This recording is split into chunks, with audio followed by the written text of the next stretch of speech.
Welcome, everyone, to episode 1 of the Best Florida Sports Podcast. I'm your co-host, Sam Sullivan, alongside co-host John Evenson. We are super excited. Wait. There's no intro. We didn't have any music, no intro, nothing. It's just like cold open. Why don't you stay tuned for episode 2?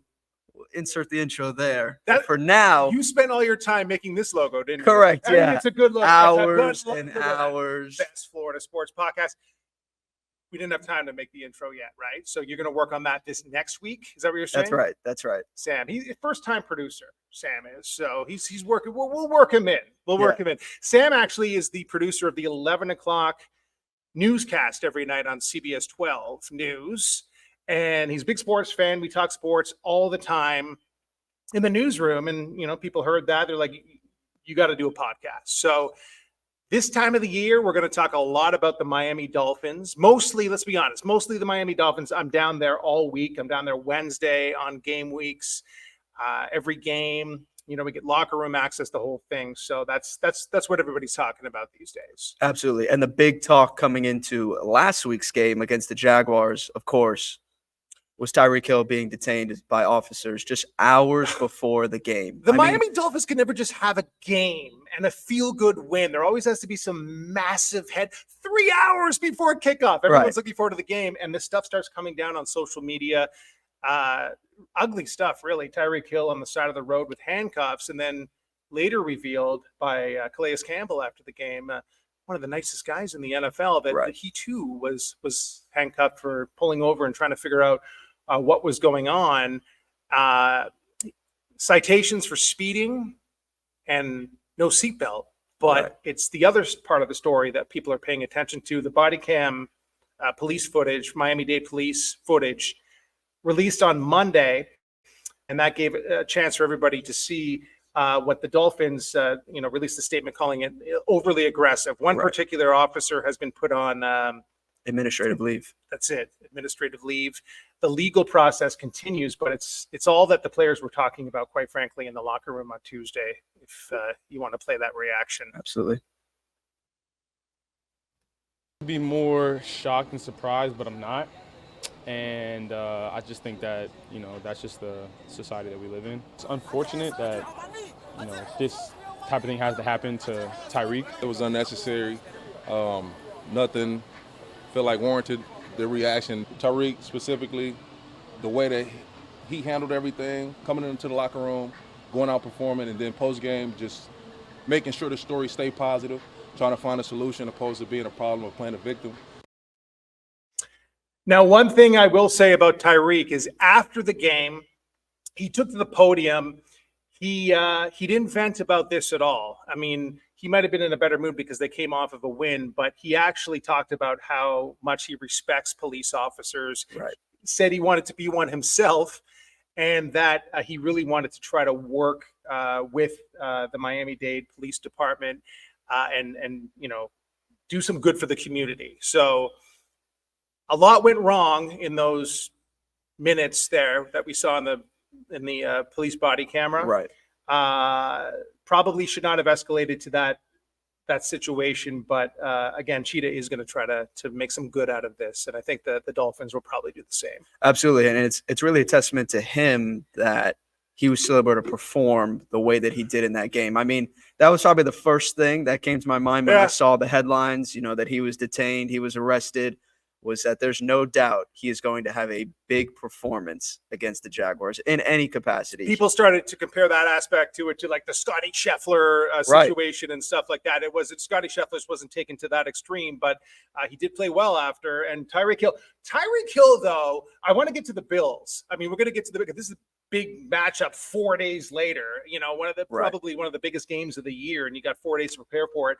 But Tyreek Hill could not have been a hero without Javon Holland. What did you think of the punch out, man? That was like the Hawaiian punch. Oh, the Hawaiian punch. Remember that drink? Hawaiian? Right. That was such a momentum shifter in that 20-17 win over the Jags. I mean, yeah, it was perfect timing, and it was a huge heartbreak to fantasy owners of Travis Etienne because it looked like he just had a perfect shot into the end zone, and just right then, Javon Holland with The punch, that Hawaiian punch. You'll notice Sam will always refer to the fantasy football aspect of everything that we talk about. I mean, because but he's both at of the us edge of play his it. couch all Sunday. It's the Takes biggest it thing. very seriously. Yes. But Javon Holland, 14-point swing there for sure, and it led up to that, the Tyreek Hill 80-yard touchdown.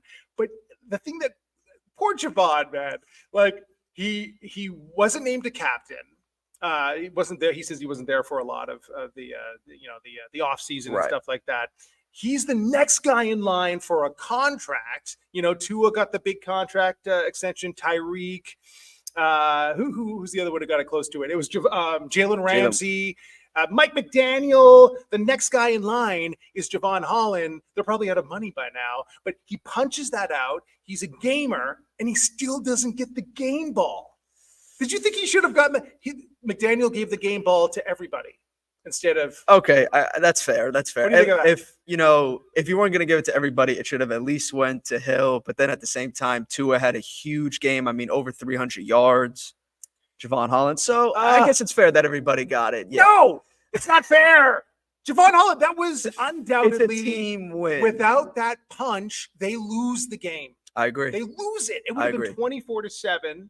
That would have been it. And that punch was, again, 14-point swing, put them in a position for that Jason Sanders game-winning field goal. And as you mentioned, just one play later, that's when Tyreek had that huge 80-yard touchdown. Can you believe that's his first ever career 80-yard touchdown? No. Unbelievable. I cannot believe that. On that I've checked the stats. Are you doubting me? I'm not going to doubt you. You're You're the stats guy. You look it up. I'm going to question you, but I will not doubt you. Unbelievable that it would happen on the exact same day as everything that happened to him in the morning. But you know what's funny about Tyreek is he brought up after the game in pure Tyreek fashion. I know you got this down. He credited Tua because they looked flat in the first half. Yes. They cannot be flat against the Bills on Thursday night. But the offense looked flat. Tua, big contract, supposed to be in the next tier of leader now. That's what they've all been telling us. And apparently he let that all out in the locker room at halftime. Listen to what Tyreek said about that halftime speech. The thing that really motivated me the most was when we came in during halftime, and it's the first time I heard Tua's like Hawaiian accent. Like, it's crazy. Like, he was like turned up and animated in the locker room. I'm like, okay, I'm liking this. Like, he was like going, and I'm like, yeah, let's go, man. Like, he called me out, J-Dub, I'm like, yo, I'm loving this, bro. And like me, I love accountability at its finest. You know what I'm saying? Because that's what I grew up on. I grew up on my dad telling me, hey, Reek, I need you to be better. You feel me? Not patting me on my back, not doing this. And for my quarterback to call me out in front of the whole offense like that, I had to step up. I had to do my thing. You feel me? So I like that in a leader.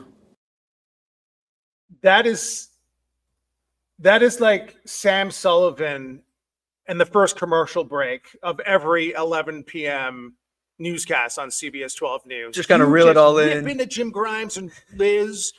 I'm in the corner, like in the fetal position, shaking, but I get motivated for my. What do you think of Tua's halftime speech? I mean, that's huge. You need that in a moment like that. He just got that big contract. He's the big guy on campus, and it's important for him to be able to reel the team in and say, hey, regardless of how we were in the first half, we have another 30 minutes to change the entire pace of this game and get a win. And every year he seems to elevate to a new level of, wow, this is like, so I would call this Tua 3.0. Yeah. Because this is, McDaniel's third season with the team. Tua was very vocal about his opinions on his former head coach, Brian Flores, in the off season, to the point where he said that he had his confidence at an all-time low, I think is what Tua was trying to say there. Right. So each year he's kind of built up to a new level, and man, oh man, is that ever going to be important Thursday night? I mean, you're taking on, you've got the reputation, Tua does, of not being able to win the big games, playoffs. What bigger game than Bills, Dolphins, primetime, Thursday night at Hard Rock Stadium, and Josh Allen is always the it guy. Tua Tagovailoa has got to be the it guy. Like Josh Allen wins games single-handedly for the Bills. There's going to come many times this year when Tua has to do that himself. He's got to be the guy, not Javon Holland with the punch. And that's what better time than game 2. Yeah, and it's very rare in an NFL season where a week 2 game or just a game early on in the season can decide the rest of your season, because if they split or if they lose both games against the Bills this season, I mean, this can play effect into playoff seeding at the end of the season. So this game is just as important, if not more important, than the final game of a regular season for just in this matchup, a division matchup. You could be right, although I don't think anyone's mailing it in if they happen to lose this game like by 3 or something like that. Right. But the reputation of them being swept by the Bills have beat them 11 of the past 12 games. Tua's 1-6 against Josh Allen and the Bills. So you're right. Like psychologically, going into, I mean, it's not, you don't want to lose this game. Right. Let's just put it that way. Yeah. And it's going to be a much different look team. You know, something that we just recently learned was Raheem Mostert out. Mm-hmm. Yes. Yeah. Devon Jess, Achane. he's out for sure. We'll probably see the rookie Jalen Wright. Yes. Jeff Wilson Jr. looked good, didn't he? He did. Yeah. In game 1. Braxton Berrios will probably play a bigger part on the offense as well. And I had a chance to speak to him on Tuesday in the locker room. It's tough enough, getting ready for 2 games in 5 days, Yeah. but how much more emotional has it been for the team now that the body camera footage has come out and you guys have seen all that? Yeah, I think it's tough. For me personally, seeing the statement come out, you wait for the body cam to see. Obviously, I knew the story, and so that was kind of shocking in a way. And then obviously after seeing the body cam footage, it was really sad and very bothersome to see. I'd say the first word that comes to mind is the hostility. The escalation for no apparent reason. And every industry has bad apples. You can't judge everything. And I appreciate all the police force, firemen, EMT for everything that they do. They have such a large part in our society. But to see that, and granted, I'm not in a place where I see that often. I have that privilege of not seeing that, and so to see it as somebody very, very close to you, and for the team to kind of rally around him, I think at the end of the day, it brought us closer, and I think it can be a huge teaching point and learning lesson for everybody. So how difficult is it getting ready for the Bills in this circumstance? I'm sure you guys have to 50-50 your brains on this one. No, absolutely. I mean, at the end of the day, this kind of brought us a little bit closer together. Yeah. And, the focus is on the Bills. This is something that we will figure out and we'll move forward with. And, again, learn from, get it better from. And but at the end of the week, this is a big week. This is a division rival that always comes with it. So, we're banding together here, and the focus is on the Bills. We got to win. I mean, at the end of the day, we have to win, and however we get that done, we can sit back and look at last week and, rattle off a ton of things that we need to do better, but at the end of the day, we found a way to win. And really, that's what the NFL is. The margin for error is so small, and, everybody's good across the league, and then when you tack that onto a divisional rival who each other really well, in those moments of, the game of inches, we have to find a way to come up with those inches. Tyreek told us about Tua's halftime speech, for lack of a better word. Yeah. Last week he was telling us how he's always had the it factor. People think of Josh Allen as having the it factor. What do you think? Do you think Tua's in a different realm now of his NFL career where he could prove everyone that he's the guy? Yeah, absolutely. We've known that. Tua believes he has the it factor. We believe he has the it factor. That's nothing new to anybody in this building, to be honest with you. And the speech at halftime last week was game changing, really. You love to see that leadership from your quarterback, and for him to be so emphatic about it and so outspoken. I mean, we really rallied behind him. Yeah, I find it unbelievable that Tyreek said that was the first time he had ever heard Tua's Hawaiian accent. Right. You'd think that he would have gotten fired up like that at some other point. But again, it's good to hear, it's good to see, and they're going to need it against the Bills. Yeah, for sure. And one of the big takeaways I had from that interview with Braxton Berrios was that what went down with Tyreek Hill and those officers, it brought everybody closer. I think that's one of the biggest positives that they could take away from this, is that it brought the team so much closer. And that's huge. Very early on, you've got a lot of guys coming in, mini camp, training camp, preseason. It might be difficult for some guys who are not really connected with one another to build a bond and build a chemistry. So to have that go down, of course, a big win. It's really going to bring this team together, and that's huge momentum coming into, as we mentioned, a short week against the Buffalo Bills. Yeah, in some ways you could be right about that. I know a lot of the players do like to compartmentalize different things. So sometimes they're able to, they're so good at professional athletes separating the two, like something horrible is happening or whatever, but they have to concentrate on the Bills because they don't want it to be a distraction. Right. I don't think in this case, you're right. At the very least, it won't be that. Right. It won't be that negative thing. So Chris Perkins, Sun Sentinel columnist, such a great guy. And he was with the bars there. Oh, we can't get to Chris Perkins fast enough. He's got his own podcast, Deep Dive, and he helped me break down this situation. Thank you for getting rid of those bars. You are such a great producer, director. Let's hear from Chris Perkins. Here with Sun Sentinel Dolphins columnist Chris Perkins. You're also the host of my favorite podcast, other than the one that we do. There you go. Deep Dive. Dolphins Deep Dive with Perk. Yeah. Every Tuesday, sunsentinel.com at noon. I love it, and you got to listen because they get into the weeds, and now you're underwater, kind of. They've got this whole Finding Nemo feel. That's it, the deep dive, baby. There's an ocean of possibilities. Now, like there wasn't enough depth when you've got 4 days to get ready for a Buffalo Bills team right after a big win at Hard Rock Stadium, but you've got now the extra really heavy and emotional storyline with the police body camera being released of Tyreek Hill, Calais Campbell, other Dolphin players there.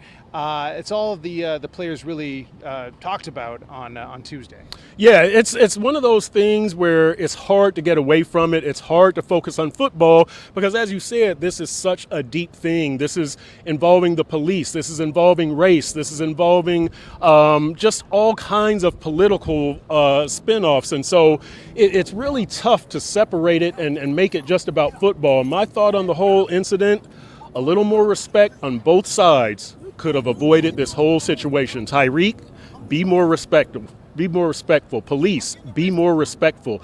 I'm not sure that there was reason to yank Tyreek out of the car and throw him down on the ground. However, if you're Tyreek, you cannot roll that window back up. It's a tenant window. The police don't know if you have a weapon. They don't know what's going on. So look, I know it's very tough to do more than your share when it comes to being respectful, but in this situation, somebody needed to be the bigger entity, either Tyreek or the police, and neither of them chose that route, and we are where we are.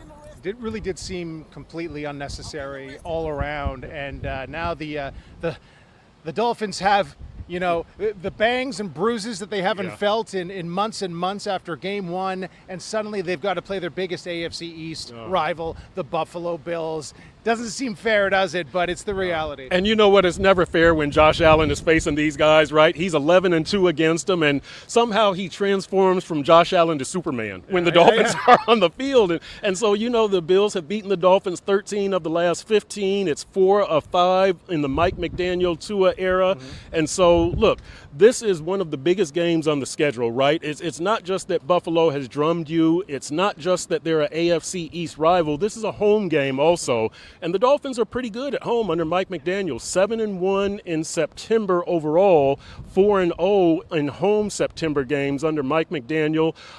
They did beat Buffalo here a couple of years ago, 21-19, but they had the benefit of that heat and humidity. You guys all remember how the Bills wilted in the humidity. They won't have that that edge as much this time because it's a night game, but this is a very important game for the Dolphins. Yeah, Shula would not be a fan of these Thursday night games. No, he would love not. That heat. Yeah, yes, Yeah. You had to have that as your edge, and the Dolphins have kind of lost that. But look, they've got to figure out a way. They've got to figure out a way to stop Josh Allen because, again, he's the guy who crushes them. And you look throughout the years that they've been without Stephon Diggs, or they've been without Matt Milano, without Jordan Poyer, without Micah Hyde, Mitch Morse, their center. We saw him in Jacksonville last week. Yeah. Doesn't matter. They've got Josh Allen. They've got to stop Josh Allen. Yeah, the run game on both sides of the ball, the run defense and the Dolphins run game, both we need to see a little bit more based on what we saw in game one. Let's start with the run defense because that's key with Josh Allen, how mobile he is and everything like that. But they've got to also think about a lot more than just that, too, when it comes to Josh Allen. Yeah, they do. And look, Jacksonville had, I believe, 128 yards rushing, 125, whatever it was. I think they averaged like 5.2 yards per carry. Mine's a computer. I'm making all this up. But really, look, we can say what we want about that run defense. The run defense did make the biggest play of the game, right? Yeah. Javon Holland if it wasn't for that, yes. They would have been done. It would have been a wrap. Yeah. So the run defense did make plays, and I thought overall the defense was better in the second half, right? You allow 17 in the first half. You shut them out in the second half. Yeah. I thought Anthony Weaver, the new defensive coordinator, showed us a couple of things. Jalen Ramsey was moving to either side. I saw Jalen Phillips lined up over left tackle at least once. He almost stays exclusively over the right tackle. So that's just a couple of things that we saw from Anthony Weaver. And again, you correct yourself in the second half, you pitch a shutout. So hats off to Anthony Weaver and the entire defense there. Get a feel for Javon Holland. Like, he's the one guy, he's the next guy in line for a contract. Yeah. Maybe they've run out of money at this point. Yeah. He's not named a captain. Yeah. And then they give the game ball to everybody. Yeah. You know what? I mean, poor Javon, right? Should he have gotten the game ball? I mean, Are you kidding me? Yes. He should have gotten that ball and a game ball, right? Because that play was that important. One more about the Bills game. How big is this for Tua Tagovailoa? Because, his big halftime speech has been talked about by Tyreek. Mm-hmm. Last week he was saying that he's always had the it factor, but it factor is what you think of when you think of Josh Allen immediately. Like, Josh Allen has the it factor. Yep. Tua has yet to prove it, especially in big games and playoff games. And week 2, prime time, Tua versus Josh, doesn't get any bigger. Yeah, and look, as they will always tell us, it's not a Tua versus Josh head-to-head matchup. However, as I referenced earlier, Josh wins these games for Buffalo. I mean, the 32-29 game a couple of years ago, that was Josh Allen in the fourth quarter, again turning into Superman. Yeah, I guess that's what I'm saying is, can Tua win a game? Right, that it's Tua's turn to do that to Buffalo, right? That yes, we need to see Tua do that. We saw Tua do that against Baltimore in 2022, right? The fourth quarter touchdowns, and you're like, wow, this is incredible. We need to see that more consistently, and we need to see it versus Buffalo. Love it. Well, thank you. I will see you in the press box, and listen to Deep Dive. Don't just listen to us. Sun Sentinels Deep Dive and Chris Perkins. Love Chris Perkins. Always some good insight from him. We didn't even mention 2 key sacks in that game that really stood out for me that led to a late turnover on downs. Was back-to-back, actually, if I remember correctly. Jalen Phillips and Emmanuel Ogbah both had big-time sacks, and both were feel-good sacks because Jalen Phillips, of course, coming off the Achilles injury that ended his season. It all played out on Hard Knocks. Right. Heartbreaking. And then Emmanuel Ogbah was literally released from the team in the offseason. They had to bring him back, and he pulls off a sack as well, back-to-back huge plays. Again, not as big as the punch, but that was great to see. Yeah, and I think what Chris Perkins brought up that I want to echo is I think we got to give a huge shout out to Anthony Weaver because, like he mentioned, you give up 17 points in the first half, obviously made some huge halftime adjustments, and you allowed them to score nothing in the second half. Jaguars shut out in the second half. I mean, that's a huge testament to him, to that defense. It's funny you use the word adjustments because I know just from reading about it, some of the younger players who weren't that into Vic Fangio's stylings last year reportedly he was a little stubborn when it came to making adjustments. He wanted to stick with a plan, and I'm sure that's not like there's probably somewhere in the middle on that. Like Right. there's different opinions on either side, but the fact that what you're saying is adjustments were made at halftime, and they were, and the 2 or 3 of the biggest plays in this game were big plays on defense. You're right. Anthony Weaver has a lot to do with that. Absolutely. And it wouldn't be the best Florida sports podcast if we don't show both sides. Yes, you got it. Of the We're Dolphins. journalists. So coming you're up the producer now- of the 11th, but you know what? You need to show both sides. You got it. It's got to be balanced. Yeah. So I spoke to Mike Catalana, Oh, I love that guy. works for WHAM up in Rochester, New York, Yeah. covers the Bills Yeah. intensely. And the first question I asked him, this is what we're going to lead into this interview with. I asked him, what did you like about this game? And it's an answer that I think everybody will agree with. Oh, I know Bills fans think they're going to win this one. Let's see what he thinks. Let's see.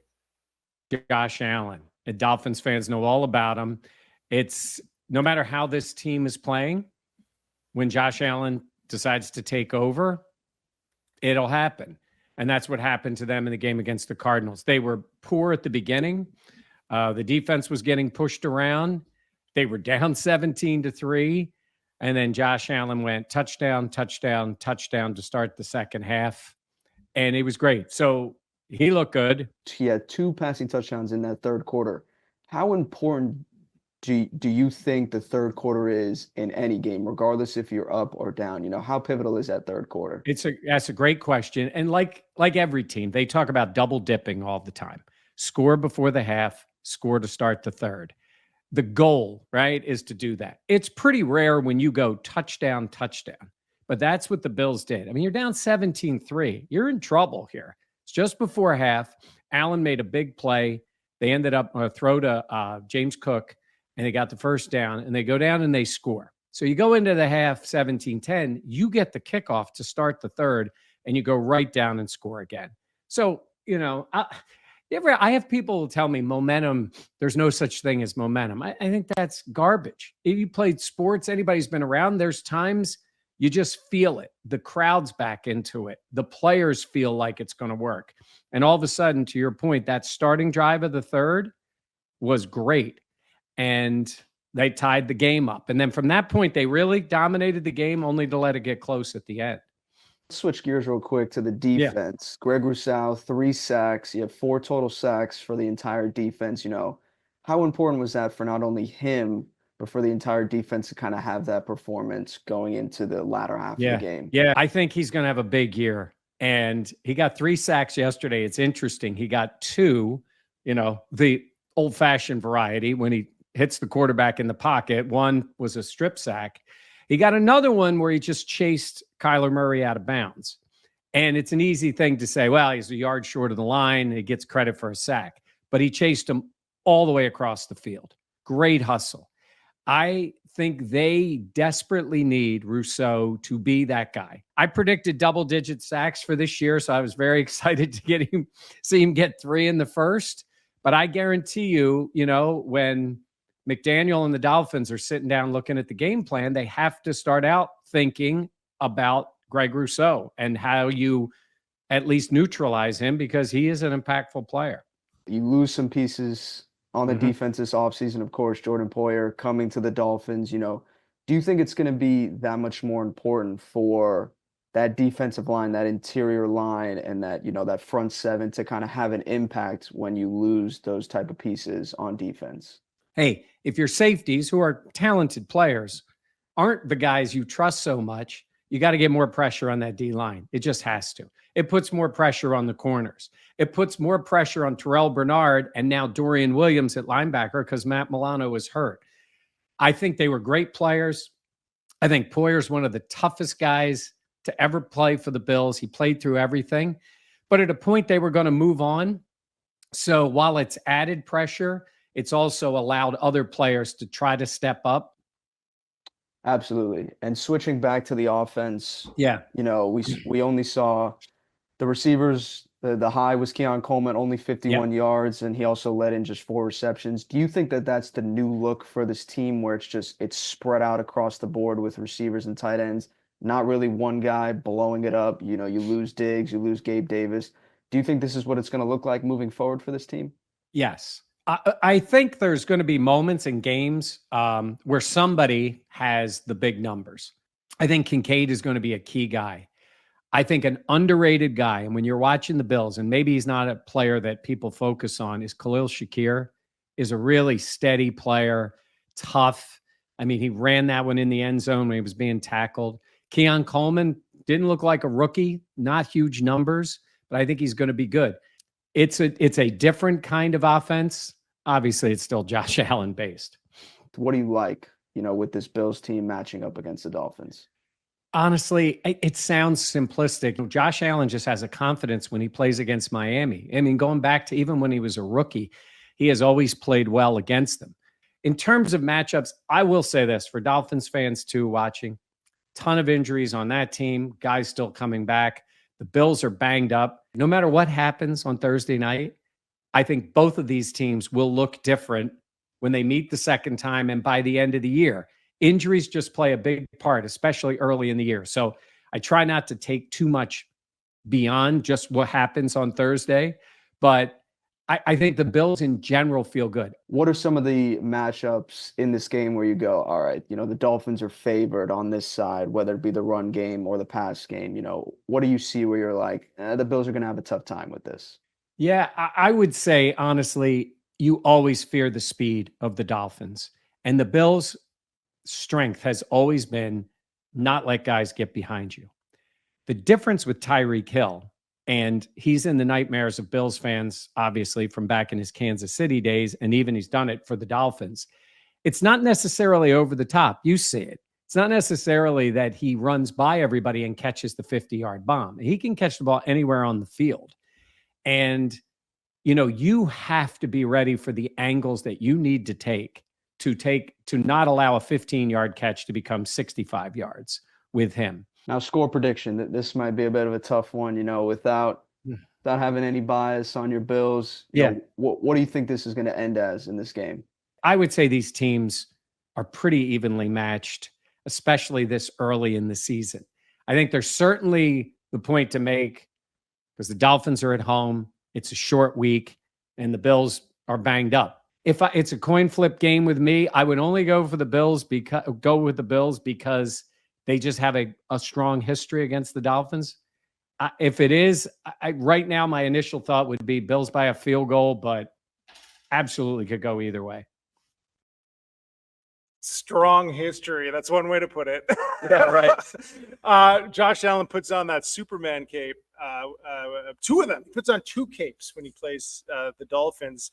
We do know Teron Johnson, the nickel corner. We know for sure he is out for this. So that's big. And I get both teams again. They're on 4 days rest. I mean, this is going to be bumps and bruises on both sides. You mentioned Raheem Mostert out of this one before we're at the top of the hour. It's going to be a different look for both of these teams. Really coming off of a short week, and you know it's something that you hear a lot of NFL players talk about. It's after that first week is when these guys are most sore. They're not used to getting hit as much as they do, you know, leading into training camp preseason because they don't play as much. A lot of starters nowadays don't play in preseason. Yeah.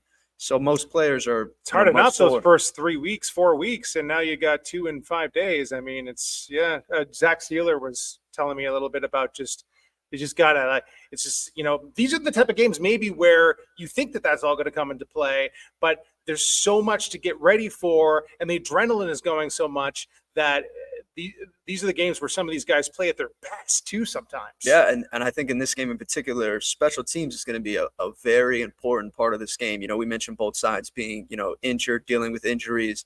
Special teams is going to be a big part of this game. You know, we saw it in that last game of the season to start the year.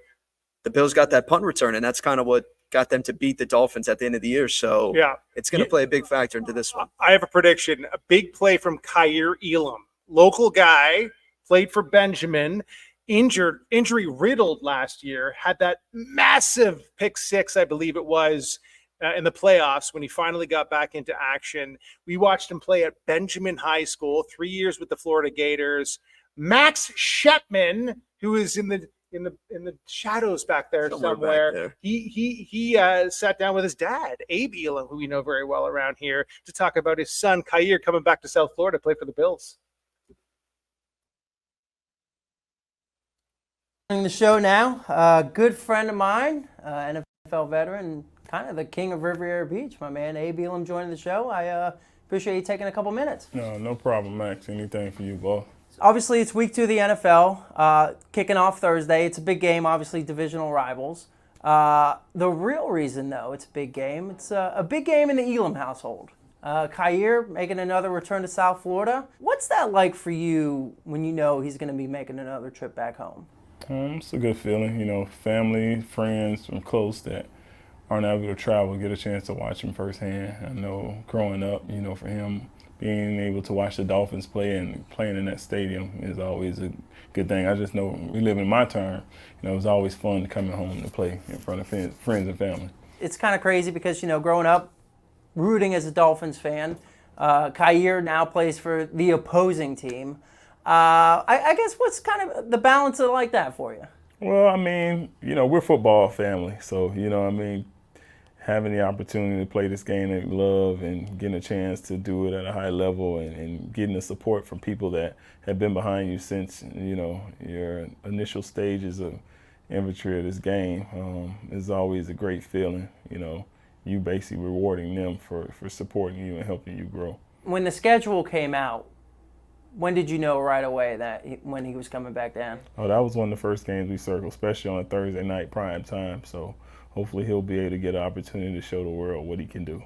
When you see him out on the field in person, do you still get the butterflies, the first time when you first put him on the field, Pee-wee football? No, not necessarily butterflies. My thing is always to, help him progress and be the best individual and player he can be. So I'm always having my coach hat on, my critiquing, but I'm always there to support as well because we know how challenging this game could be, so for him to be able to line up and go play is a great feeling. And every time he steps on the field, it's an opportunity to get better. When did you know that he kind of really had a passion for football? Well, he was one of those late bloomers. We didn't start Kyer in football until probably really 8th grade, but from the time he started, he wanted it more and more, and he continued to challenge himself to become better, and he worked at it. He wasn't a sure shot thing. This has been a testament of, just the progression and the work and the hunger that he wanted in this game, and he succeeded a lot of expectations and continually does. To be a first round pick, 23rd, pick overall is an unbelievable accomplishment, able to enter the draft after his junior year. Done some great things in the league, had a few picks under his belt, played in some big key games, playoff game against the Dolphins, picked off Patrick Mahomes. So it's not something that say it's easy. He's done a great job. I was gonna say, because when you look back at it, some of his biggest moments in his young career has been Patrick Mahomes' interception. He had the wild card interception last year against the Steelers. To see him do it on such a national stage, it's got to be such a great feeling to be able to watch it happen in front of you. And people don't understand. He's 23. He's still one of the youngest people on this team going into his 3rd year. So the sky's the limit, and God willing, he'll have a long career, make a ton of money, and be able to, achieve everything he sets out to. So I know it's been kind of a rough start for him, injuries, being patient, his resilience and his confidence in himself has continued to grow. He's got a lot of promise for this team, and that's just a guy that you really root for. He's salivating to make a big play on Thursday. Can't wait. You want to do predictions, score predictions? Score prediction, Mike Catalana said win by a field goal. I'm going to go win by a touchdown. Dolphins win by a touchdown. I will go 31-24. Okay, Dolphins. I agree with the field goal prediction, though. I'm going to say it's a Dolphins victory, 27-24. Okay. It's not going to be the prettiest game, but there will be some offense. And, I can see that happening. It's going to be a 2-0 start to this 2024 season.